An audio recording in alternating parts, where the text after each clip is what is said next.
सूक्ष्म जगत होता है कि नहीं? बिल्कुल होता है। किसने मना किया कि नहीं होता है? सूक्ष्म जगत में ही तो तुम अपने 8 घंटे बिताते हो। जब सोते हो तो सूक्ष्म में ही जाते हो। और सूक्ष्म में बहुत कुछ होता है, बहुत लीलाएं होती हैं सूक्ष्म में। ऐसा नहीं है कि सूक्ष्म नहीं होता है। बहुत बड़ा खेल है सूक्ष्म जगत में। स्थूल तो केवल एक ही शरीर है।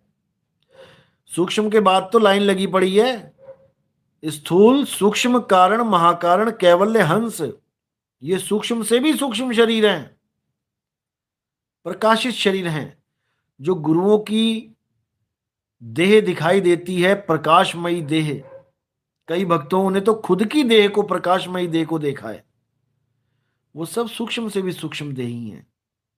लाखों करोड़ों सूर्य चमक जाते हैं उन प्रकाशमयी देहियों में, लेकिन रहता वो देही ज्ञान ही है। उस देही ज्ञान से निकल जाना है।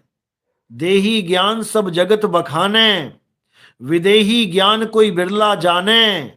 और ध्यान विदेह और नाम विदेहा, दो लख पावे मिट्टे संदेहा।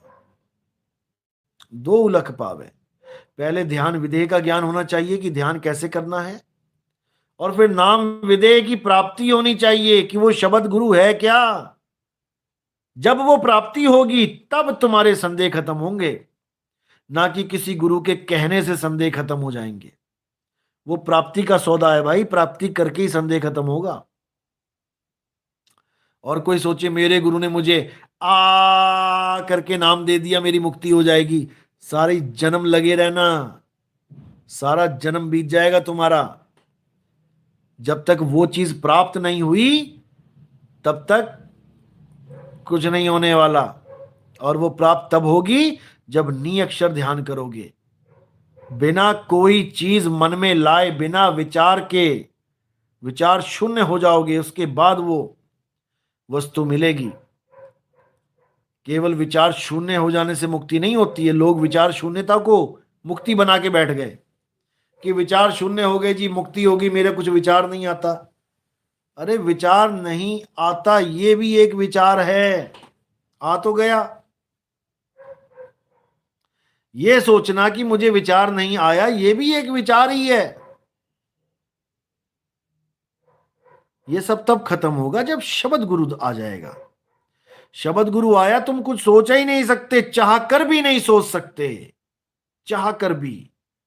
जब शब्द गुरु दया करता है तो सब कुछ खत्म हो जाता है। हम है शब्द, शब्द हम माही, और हमसे भिन्न और कछु नहीं। ये सारे विचार, ये सारे कर्म, ये सारे कांड खत्म हो जाते हैं। खत्म, खत्म, बाय बाय, टाटा, खत्म। ये सब हो जाते हैं खत्म अकर्ता भाव में आके।